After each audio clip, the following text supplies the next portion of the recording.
So hierdie kwartaal praat ons mos nou oor wat het jy in jou hand om te gee? En elke keer gaan ons 'n deel van dit, ek gaan verskillende beginsels en verskillende karakter uiteensit. En baie van dit gaan hand aan hand ook wees om jou te leer om daai gesonde mure te bou, gesonde boundaries te bou. En ook dit te sien vir wat dit is. So altyd as ons weet, die woord is daar soos 'n spieël wat mens moet oplig en die hele tyd jouself moet check. So vanaand gaan ons praat oor konfronteer jou eie selfsug. Want ek dink as mens begin praat oor, ons het laasweek gepraat, julle wat nou nie hier was nie, oor givers en takers. As jy 'n giver of as jy 'n taker. So ons gaan eers aan die kant kyk van wanneer 'n mens net 'n taker is. Wat doen 'n taker?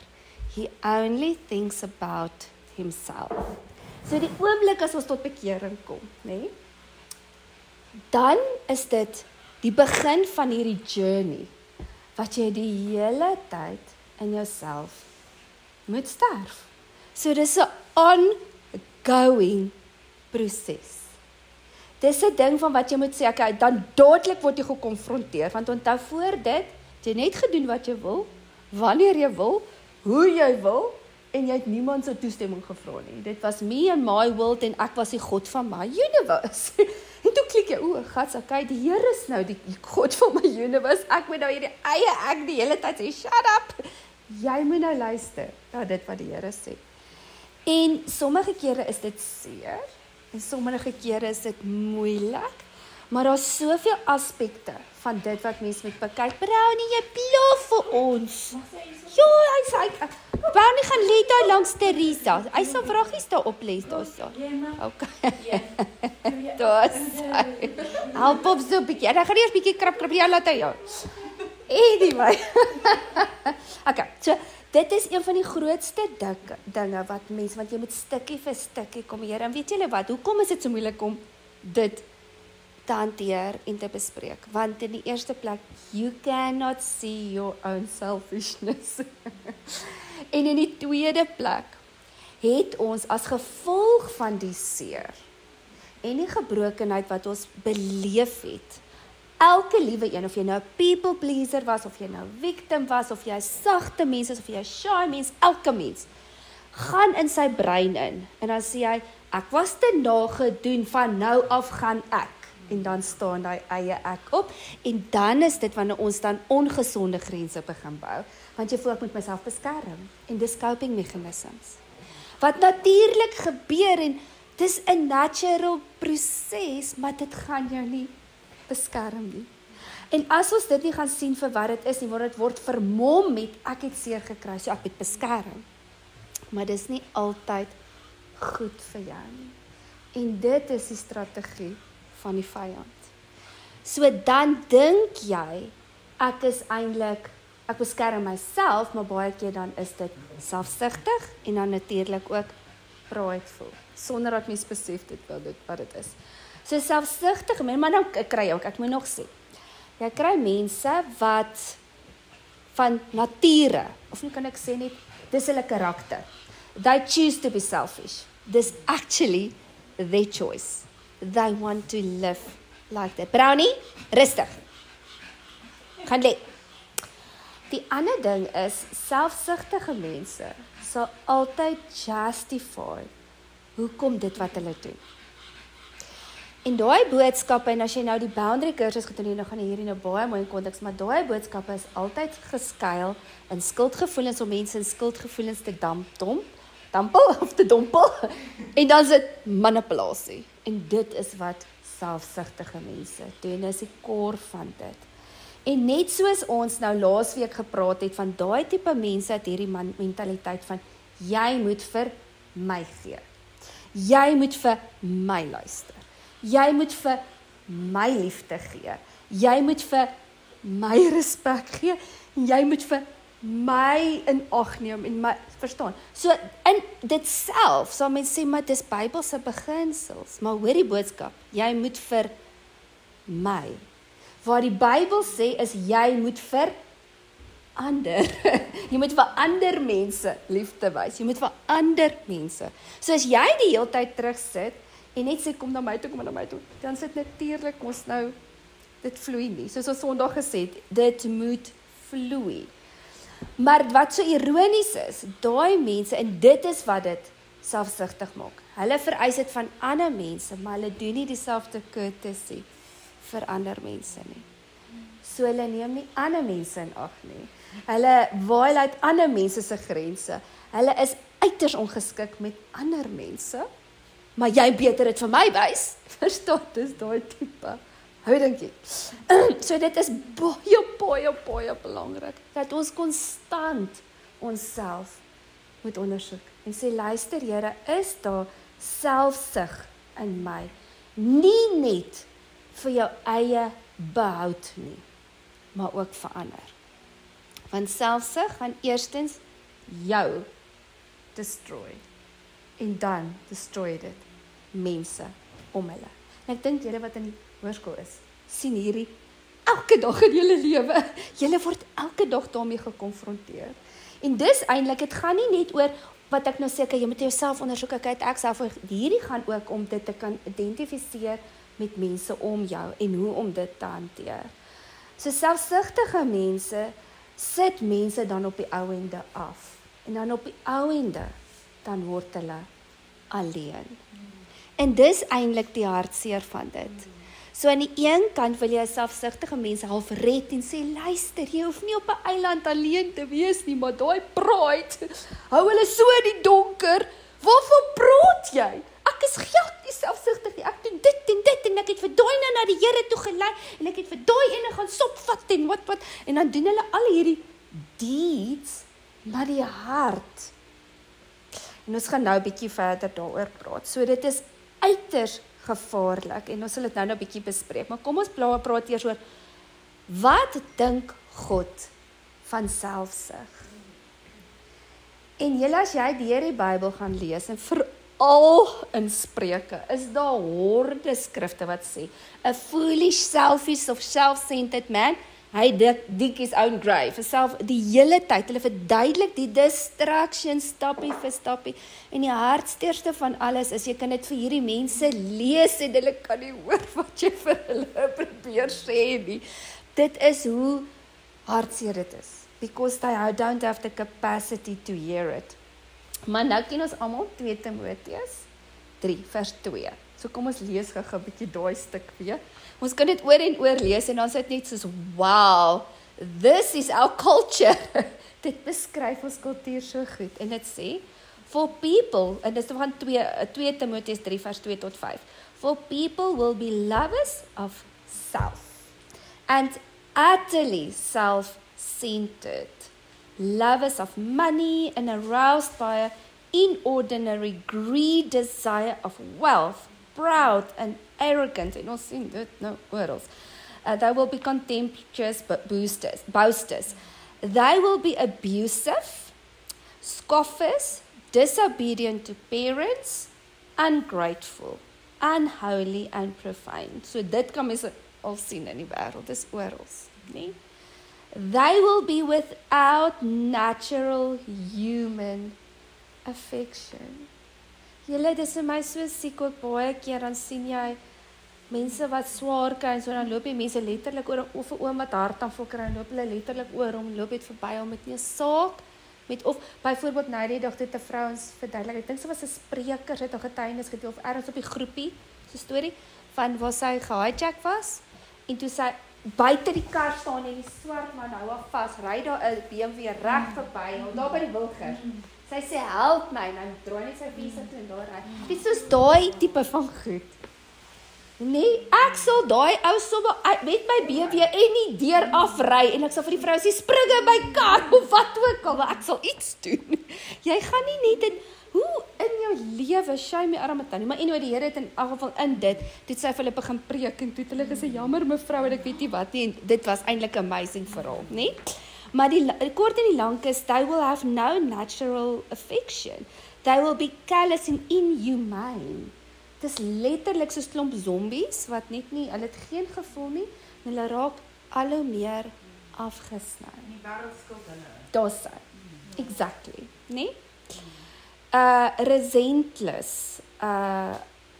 Okay, hulle gaan nou 'n impeachment hê. They will be slanderous, false accusers, troublemakers, intemperate and losing morals and contact, uncontrolled and fierce. Uncontrolled, dis ook een ding wat ons laasweek oor gepraat het, van om self gedissiplineerd te wees, to be set in your mind, om te besluit wat jy verstaan en wat jy nie verstaan nie, en to be, jy staan vastig, jy het integriteit, hulle het dit nie meer nie. Haters of good, en dis hy skrif wat sê ook, they will hate good and love evil, weet daai tipe van goed, julle, dit is so hartseer, but this is in the time that we live. They will be treacherous, betrayers, rash, and inflated with self-conceit. Wat ons van praat, van jou eie selfsug, verblind, laat jy dit nie eerself kan sien nie. Jy kan nie eers, jy weet nie eers jy het dit nie. En dis deel van die verblinding wat die duiwel ook maar oor die mense se oë sit. They will be lovers of sensual pleasures and vain amusement more than and rather than lovers of God. En dan kom hy en hy sê, and although they hold a form of pity and true religion. Maak nie die deur vir my toe, Sissa.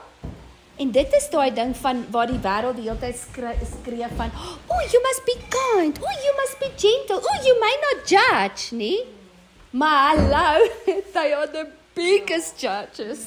Hulle is die most unkind and most veral op social media. Ek het gister, dan wys ek my man hierdie advertensie wat hulle gemaak het van mense, dan sit nou soos 'n verhoog en dan het hulle nou ietsie wat 'n vroutjie doen en dan die comments, true comments wat mense nou skree hulle dit nou so uit. En dan elke keer is dit 'n ander scene, as dit byvoorbeeld 'n tannie wat tee gooi en dan sit hierdie hele audience en dan skree hulle, dan wys hulle eintlik wat is dit? Hoe dit is wat mense sê actually van mense op social media. Julle, dit is shocking. The unkindness, die rudeness, dit is net letterlik van, dit is actually mense met gevoelens. Dit is amper of jy mense nie meer kan dink dat 'n mens 'n hart het nie. Dit is so hard. Daar's hy.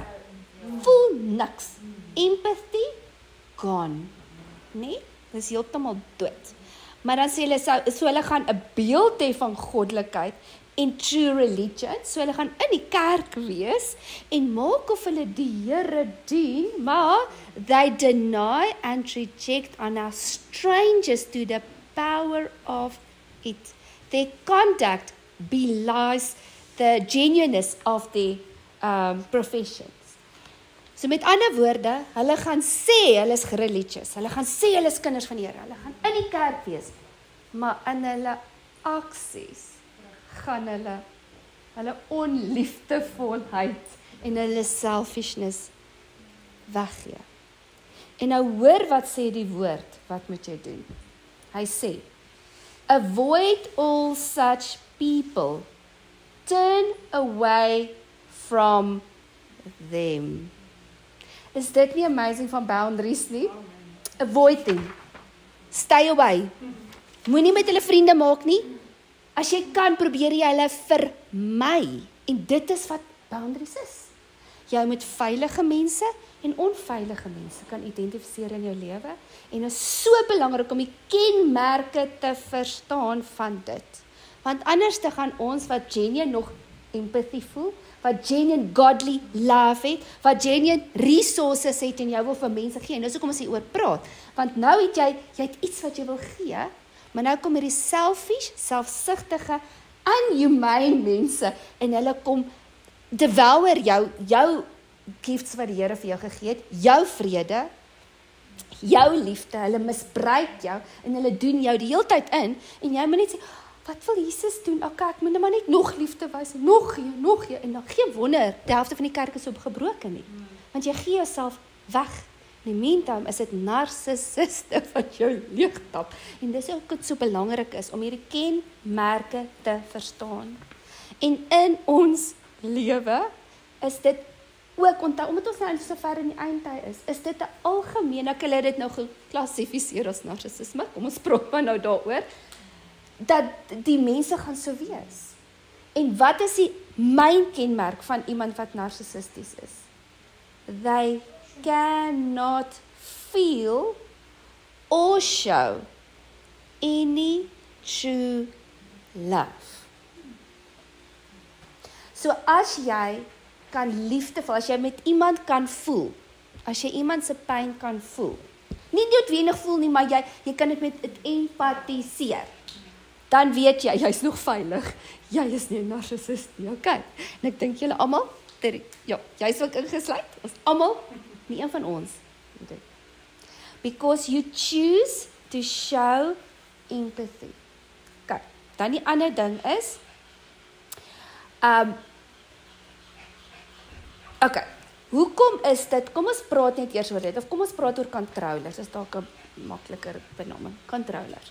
Hoekom word mense in die eerste plek controllers? Kom ons doen so vinnige boundary lesie, net om dit in konteks te verduidelik, en ek het 'n baie uitvoerende reeksie oor, en 'n baie, julle weet ook, julle wat nou die kursus gedoen het, wat ek het in detail verduidelik, maar dit gebeur gewoonlik met opvoeding. Wanneer 'n ouer een van die twee doen, of die ouer is self 'n narcissist of 'n controller en wys geen liefde vir hy kind nie. So hy kind kry absoluut geen liefde nie. Dis net konsekwensies. So daai kind leer net van there's no love, jy mag nie empatie voel nie, jy mag niks voel nie. Ek moet letterlik my emosies doodmaak, soos uit beskerming uit, anders gaan ek seer kry. So dan word daai kind net weer die ouer. Of, maar dis nie die enigste manier nie. Die ander manier, en dis eintlik meer die manier hoe vandag se kinders of narcissiste gekweek word, want so die hele skool is vol klein controllertjies. As jy gaan kyk, gaan 'n bietjie daar graad R klasie toe. Daar's ordes van hulle. Hoekom? Dit is helikoptermamas. Doen alles vir die kind. Dis weer net liefde. Die kind mag nie pyn ervaar nie, hy mag nie gestraf word nie, die kind het ADD of die kind het dit en dit, en dis nie dat ek sê ons het nie dit in ons lewe nie, maar dit justify hulle bad behavior. Dit word nie aangespreek nie, daar word nie konsekwensies van, die kind skree op jou, toe maar het 'n bad day gehad. Nee, jy's disrespectful, maak nie saak wat het jy nie, ons almal het ADD, eintlik ons almal moet leer om ons ADD, dit is maar net impulsbeheer, wat jy moet leer in jou lewe. Met ander woorde, die kind kan wegkom met moord en daar is nie konsekwensies vir sy aksie nie. So daai kind hoor nooit nee, want hy het al geleer, ek moet net hard genoeg skree, dan kry ek my sin. Nou kom hy in die skool, nou sê juffrou, Sunny, jy moet nou stil sit. Gaan Sunny wil stil sit? Nee juffrou, ek wil nie nou stil sit nie. So wie's lelik? Die juffrou is lelik. Nie Sunny nie. Nie Sunny wat vir die juffrou sê, ek sal nie stil sit nie. Nee, dis glad nie lelik nie. Want hulle het nooit nee geleer nie. So dis letterlik die ouers se skuld, dat die kinders nie kan konsekwensies, want dis oorsaak en gevolg. Verantwoordelik, die kinders is nie verantwoordelik gehou nie, die kind moet net nooit pyn ervaar het nie, en is eintlik uit 'n goeie motief, nou hoor julle weer eens, good intentions. Nou hoor jy mense, my motief was opreg, so what? Of jou motief reg was of nie, is iets verkeerd, is dit verkeerd. Maak nie saak hoe pure jou motief was nie. Jy moet die regte ding doen, want dit is die regte ding om te doen. Maar in elk geval, so, met ander woorde, hierdie kinders word dan entitled en groot, van ek mag nie nee hoor nie. So enige maatjie, as ek nou die bal wil hê en ek vat hom en jy skree, dan is daai maatjie wat, wie se bal dit is, wat nou op my skree en sê gee my bal terug verkeerd, want dit is nou my bal, verstaan? En dit dan kweek mens letter 'n selfsugtige kind. Ja, ek moet 'n bietjie op my skryf.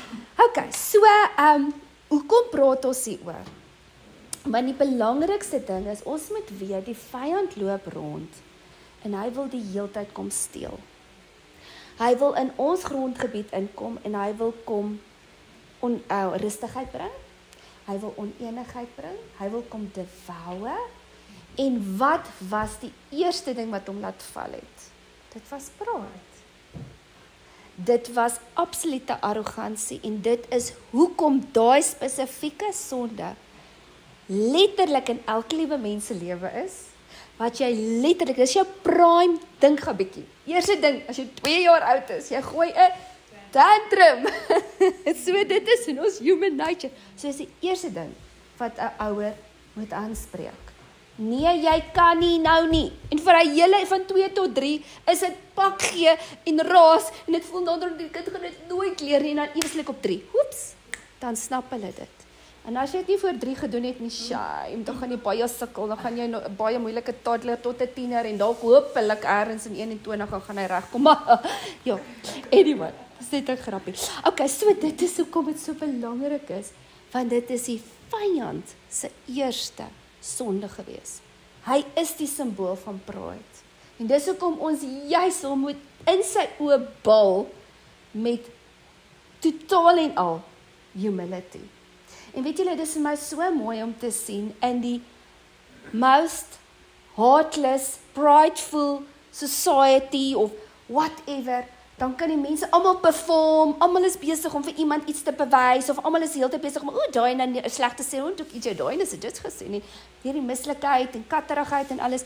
Nee, kom in, and you are just yourself, and you just loving, and you just kind. Dis dit of hulle amper nie weet wat om met jou te doen nie. But then you can change your atmosphere. En dit is die krag van humility. Want die oomblik is, wanneer jy laat daai performance jou, dan voel jy op jou senuwees. En jy voel ongemaklik, en jy, hoe gaan ek nou hier optree? Want as jy net in nou oomblik net relax, jy hoef niemand niks te bewys nie. Dis wanneer vryheid kom. Dis wanneer vrede kom. So ons moet nooit dat mense jou karakter bepaal nie. Jou karakter moet die atmosfeer om jou skep. En dis hoe jy hierdie selfsug breek. In jou eie lewe ook, om dit die hele tyd te challenge en te sê, want onthou, wat doen pride? Wat het Adam en Eva gedoen? Eerste ding, hulle het met hulle agterkom met hulle shame, want saam met pride, eerste ding is pride, en dan kom die shame. Hoe is dit nie interessant nie? En dis hoekom, as jy nou kyk nou die hele, wat sex identity ding, hoe is dit ook baie shame met pride te doen, hè? Julle verstaan wat ek bedoel, so jy wil probeer die shame opcover met pride, okay, maak dit vir julle sin? En wat het Adam en Eva gedoen? Hulle het blaartjies gevat, en fig leaves geplak. So jy wil altyd iets wegsteek, want eintlik is prideful mense verskriklik broken en seer, en extremely insecure. En dis eintlik, partymal you just need to break through that, om by die hart uit te kom. And sometimes you can reach them, sometimes not, maar kom ons gaan nou verder. So hulle gee letterlik hulle motief van hulle hart die heeltyd weg, deur hoe hulle praat en hoe hulle mense hanteer. En James 4 vers 6 sê vir ons, en hoekom is dit so belangrik, voordat ek by dit uitkom, om hierdie goed te identifiseer, en hoekom is dit so belangrik om daaroor te praat, want, hoor net wat sê James, en ek dink ons ken almal hierdie skrif, maar hoor hoe, dit is regtig 'n ding wat mens moet aanspreek. Ek praat nie net vir onsself nie, maar mense om ons, om dit in konteks te sien, want partymal voel ons wil daai mense red. Jy kan nie 'n prideful mens red nie. So daar staan, he gives to us more and more grace, power by the Holy Spirit, to meet this evil tendencies of wat ons vol is van.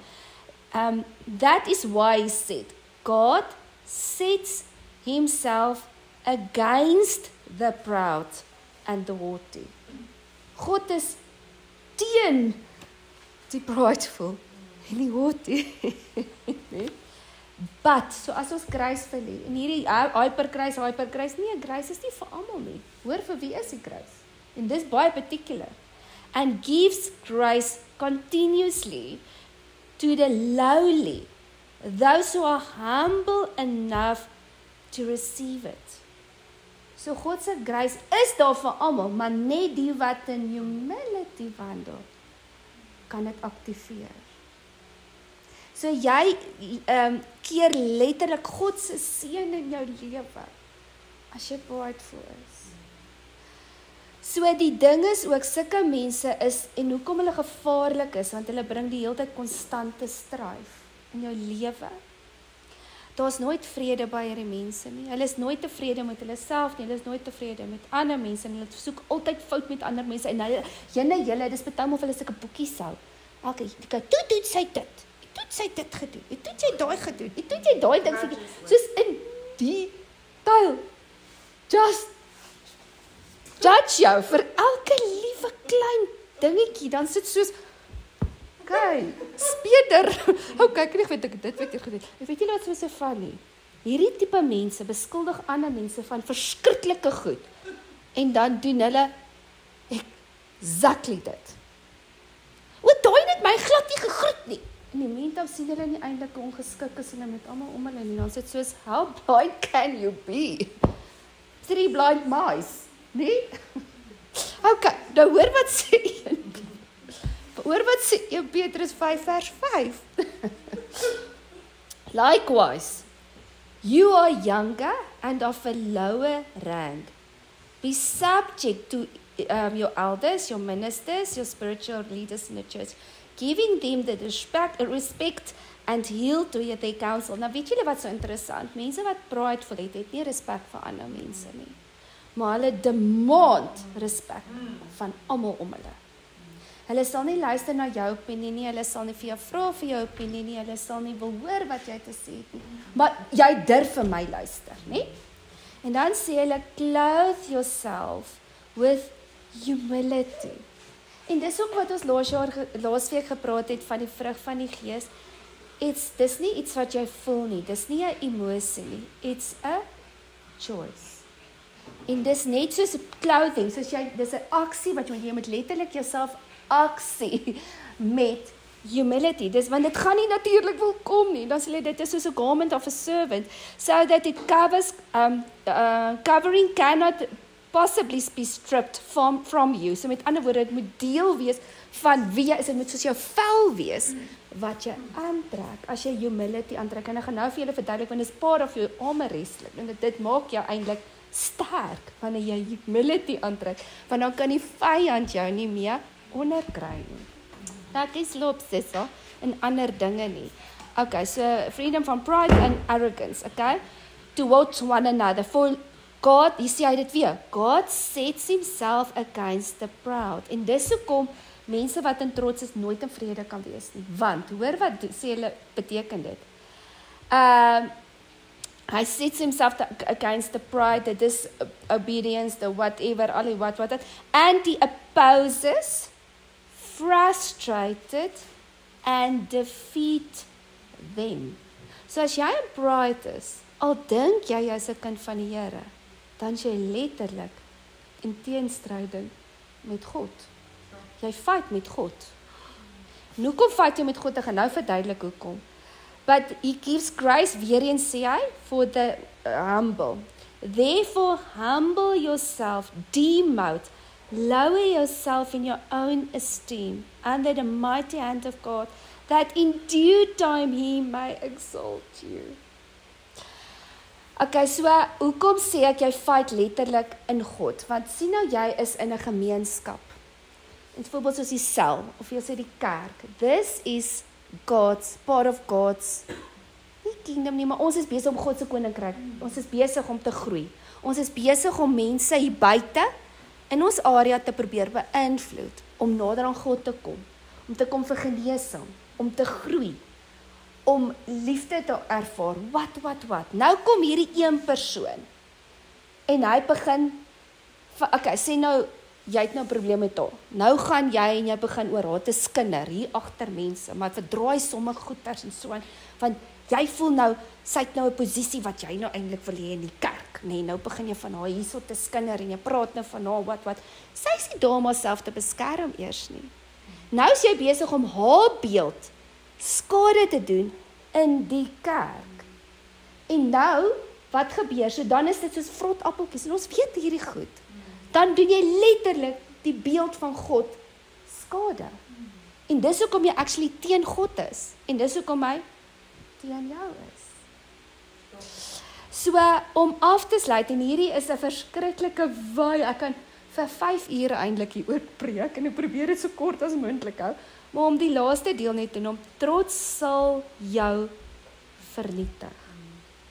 Want trots sê die hele tyd, ek weet beter, jy's eiewys, as mense praat dan, nee, ek weet, hulle wil die hele tyd vir ander mense sê hoe hulle moet dink, hulle wil die hele tyd vir ander mense se lewens lei half, en die ander ding is ook, jy kan nie 'n trotse mens korrigeer nie. So dis wat ek by wil uitkom, hulle kan amper nie gehelp word nie. Van die secret ingredients to grow in God, to grow in om jou Christendom te groei, en om nader aan God te kom, is actually om teachable te wees. En pride en teachability bestaan glad nie. Dit is olie en water, dit kan nie meng nie. Want humility gee vir jou die ability to understand and get understanding. En in Spreuke 9 vers 8 sê dit, reprove not a scoffer, lest he hates you. Want hulle kan geen kritiek vat nie. Geen goeie kritiek, slegte kritiek. Wat soek jy, sissiekie? Ek weet nie my foon is nie. Okay. Reprove a wise man, and he will love you. Want die ander ding is wat ons ook moet besef is, daar is goeie kritiek en daar's natuurlik slegte kritiek. Daar's opbouende kommunikasie en daar's afbreekende kommunikasie. So as iemand jou, as jy verkeerd was en iemand gil en skree op jou en sê vir my, "Jesus, jy nou stupid. Hoekom het jy dit?" Dis natuurlik verkeerde kritiek. Of Jesus, ek sou nie sulke klere gedra het nie, want dis uit pride uit, nie. Maar wanneer mens in humility mekaar begin ophou en sê, "Luister Sissel, toe jy dit en dit en dit gedoen het, toe was dit nie reg nie, ekskuus. Die gaan nou die was verkeerd. En dan raak jy nou kwaad en offensive daaroor. Dan gaan jy jouself skade doen. Want ek gee vir jou raad sodat jy kan groei. En dit is die verskil wat mense ook moet agterkom. Van baie keer wil mense jou raad gee en dan is mense jy wil nie hoor nie. Want baie van mense soos hulle gebruik varkie taal, want hulle val aan, hulle verdedig, hulle beskuldig, en hulle vergroot jou probleme. Ja, hulle het eintlik so groot ding gedoen, maar dan vat hulle jou klein dingetjie wat jy gedoen het, hulle plaas dit so groot op, dat hulle slegte goed kan wegsteek, nie? En dan sê hulle so vinnig, ja, jammer maar, jy weet, daar's nooit 'n regtige jammer en 'n true repentance nie. So dan kan jy ook nooit in reconciliasie met hierdie mense bly nie. En dis hoekom die Bybel sê, I have nothing to do with them. As iemand nie opreg kan jammer sê nie, en nie jammer maar, own it. Ek meen in die huwelik ook, baie keer dan sit mense soos, ja, maar jy het op my geskree, maar dan vergeet jy het nou jou man gevloek, nee? Ek wil nie jammer sê vir die vloek nie, maar jy het op my geskree, en dan sit jy soos, jy het op my geskree, en dan plaas dit te sê, my skat, ek nou nie saak of jy gaan nou jammer sê op jy my gevloek, jammer ek het jou gevloek, so maklik soos dit, het was verkeerd van my om te sê, jy is het do, nee, het is so maklik soos dit, en that is true repentance, en dan is mens nog liever vir mekaar, en dis wat so ironies is, hoe meer humble mens is, hoe meer liefde kan daar vloei, en dis hoekom het so belangrik is, want 'n teiker mentaliteit, verstaan hierdie nie, want 'n teiker mentaliteit is all about me, jy moet vir my gee, jy moet vir my, en hulle gee vir almal om hulle die skuld, en dis nooit hulle nie, en dan natuurlik verdraai hulle nog die waarheid is, en dis hoekom het so belangrik is, om so 'n persoon nie plek te gee, en te gaan sit in die kring van die spotters nie, wat hulle in Psalm 1 vers 1 nie, because I will destroy your life. So kom ons sluit af met Galasiërs 5, ek het laasweek nou die vrug van die gees gelees, nou kom ons lees nou die opposite van die vrug van die vlees. So Galasiërs 5 vers 16 sê vir ons, but I say, walk in habitually in the Holy Spirit, responding to the control and guide by the Spirit. Then you will certainly not gratify the cravings and desires of your flesh, your human nature without God. For the desires of the flesh are opposed to the Holy Spirit. So dis opposite, dit is totaal en al teenstrydig. And the spirit are opposed to the flesh, godless human nature, for they are antagonistic to each other, continuously withstanding and in conflict with one another, so that you are not free, but are prevented from doing what you desire to do.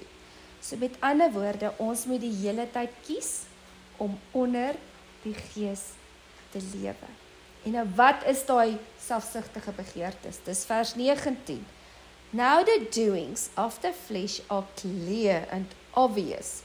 They are immorality, impurity. Dis al hierdie natuurlike desires, die lekkerte van mense hart, idolatry, sorcery, strife, jealousy, anger, selfishness, division. Dis nog interessant dat die selfishness, division, so langs mekaar is, want dit bring division, waar jy kom, as jy besig, en dan party spirit, fractions, jy is die hele tyd besig om mense onder mekaar op te doen.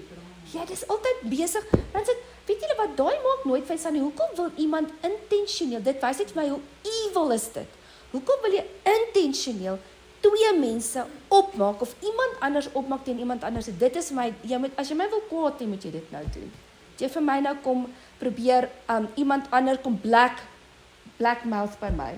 Ek gaan vir jou cleaners toevat, want ek het nie tyd daarvoor nie. Dis vir my onaanvaarbaar. En veral in ons bediening en hierso, want hier in hierdie groepie, het ons 'n veilige groepie. Ons is lief vir mekaar. Ons ondersteun mekaar. En ons blackmouth nie mekaar nie. Ons praat nie agter mekaar se rug nie, ons beskinder nie mekaar nie. We love each other. En dis hoekom dit belangrik is om hierdie goeders vas te vat. Want dit bring division, envy, drunkenness. En dan gaan hy so aan. En dan sê hy net al hierdie vieslike goed en dan sê hy, just as that those who do such things shall not inherit the kingdom of God. Sjoe. Ja. Dis nog harde woorde. So, jou vrugte gee jou weg. So who you choose to be, nee, dit gee jou weg. En hoekom is dit so belangrik? En dis die tweede laaste skrif, want in Psalm 133 vers 1 sê vir ons, behold, how good and how pleasant it is for the brethren to dwell together in unity. Dit is wat mens wil hê. Mens wil unity.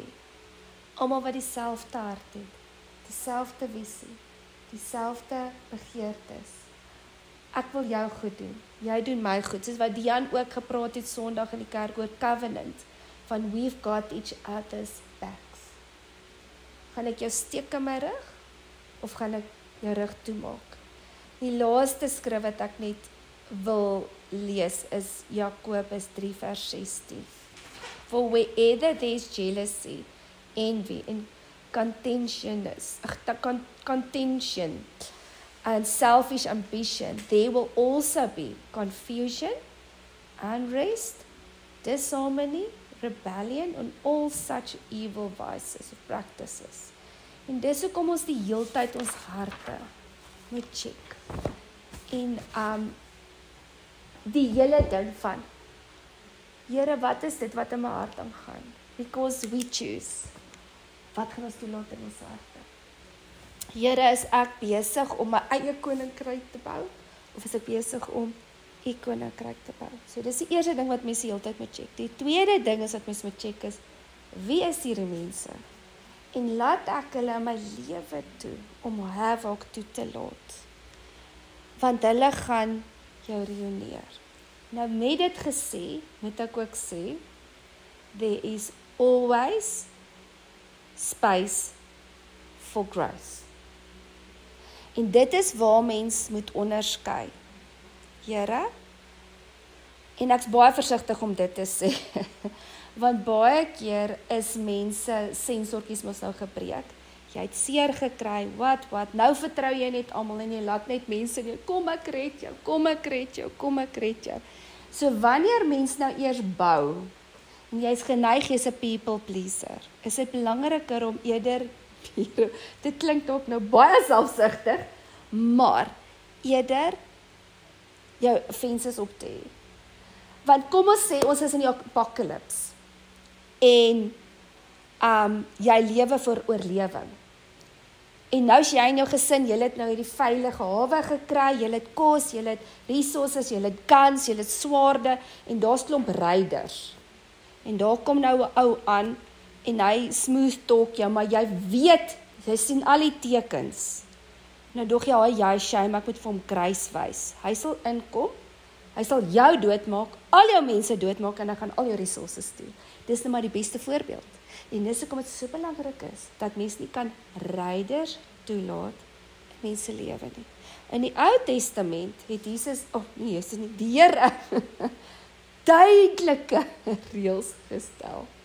Jy moet ingaan en almal doodmaak. En nou begin mens daai God, wat mens altyd gedink het, dit was 'n wrede God, te begin verstaan. Want as jy verstaan hoe evil was daai mense, hulle was savages, wat babetjies doodgemaak het, hulle het geen, daai wat hulle nou beskryf het, dit was hulle was soos kannibale, wat enige iemand, en as jy enige van hulle sal toelaat in jou tent, al is dit 'n kind, sou daai vloeke oorgedra het, as jy hoor wat ek sê. Want van die mense was so demonized, en dis hoekom we need to make, ons moet skoonmaak. So met dit wil ek ook sê, ons moet nooit ons harte en ons empatie verloor nie. Maar ons moet ook besef dat mense in pride, en dit is daar waar mens eintlik net moet, you must let them go in love. Jy kan vir hulle sê, okay, dis die reëls, dis hoe dit gaan werk, en obvious gaan hulle offended wees as jy vir hulle nee sê, of ekskuus, dit gaan nie werk nie, of ekskuus, jy kan my nie so disrespect nie, of jy het my nie in ag geneem nie, of wat ook al die situasie is, en hulle gaan kwaad wees, maak nie saak hoe jy dit vir hulle sê nie. En dan kan jy vir hulle tyd gee om te repent, en jy kry regtig mense wat net sê, weet jy wat, volgende keer, dan maak hulle seker, okay, ekskuus, laas keer het ek jou nie in ag geneem nie, nou wil ek seker maak dit en dit, en nou respekteer hulle, en dan change hulle, sê ek, right, nou kan ons daar. Maar die ding is, dat as jy nie die konsekwensies vir die mense gaan hou nie, gaan hulle aanhou, jy gaan hulle net enable eintlik, met dit, ja, met die bad habits. So ons kan nie mense wat pride het verander nie, they need to choose it, en dis waar mens partymal net moet sê, I love you, maar ek kan ongelukkig jou nie verder help nie, want hulle kan nie hoor nie, hulle wil nie verander nie, en hulle is heeltyd besig om hulle negatiewe toxicity op jou te damp, en nog jou die skuld gee, en dan moet jy net okay wees, daar wees. En dis waar Jesus nou sê, jou brood of vipers. Okay, so, ja, die punt wat ek wil maak is, we must fight for unity. En waar daar pride is, there will never be unity. Pride and selfish. Okay. So volgende week aangaan.